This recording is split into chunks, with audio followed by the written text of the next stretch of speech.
അടുത്തത് henna ബേസിക്സിൻ്റെ part 4 ആണ്. നിങ്ങൾ പാർട്ട് 1ഉം 2ഉം 3ഉം കണ്ടിട്ടില്ലെങ്കിൽ അത് കണ്ടിട്ട് ഇതിലേക്ക് വരുന്നതായിരിക്കും കുറച്ചുകൂടി ബെറ്റർ. അപ്പോൾ നമ്മളിതിൽ വേറൊരു ടൈപ്പ് ഡോട്ട്സ്, അതായത് നമ്മൾ ഫസ്റ്റ് ചെയ്ത ഡോട്ടിൻ്റെ വേറൊരു ടൈപ്പ്, വേറൊരു മോഡൽ. ഇതും നമ്മൾ നേരത്തെ ചെയ്തതുപോലെ തന്നെ ഫസ്റ്റ് ഒരു ലൈൻ വരച്ച്, പിന്നെ ഫസ്റ്റ് ഒരു ചെറിയ ഡോട്ട്, പിന്നെ അതിൻ്റെ കുറച്ച് വലിയ ഡോട്ട്, അതുപോലെ കണ്ടിന്യൂ ചെയ്യുക. ചെറിയ ഡോട്ട് വലിയ ഡോട്ട് അങ്ങനെ ആയിട്ട്. അതാണ് ഡോട്ട്സിൻ്റെ വേറൊരു മോഡൽ.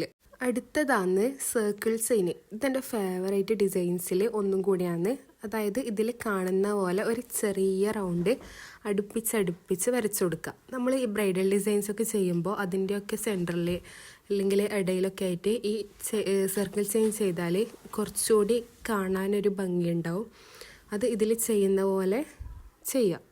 അതിതുപോലെ ചെറിയ ചെറിയ റൗണ്ട്സ് അടുപ്പിച്ച് വരച്ചിട്ട് ഒന്നിടവിട്ടിട്ട് ഫില്ല് ചെയ്ത് കൊടുക്കുക. അത്രയേ ഉള്ളൂ. അപ്പോൾ അടുത്ത വീഡിയോ എങ്ങനത്തെ ഡിസൈൻസാണ് വേണ്ടതെന്നുള്ളത് നിങ്ങൾ കമൻറ്റ് ചെയ്യുക. ഓക്കെ.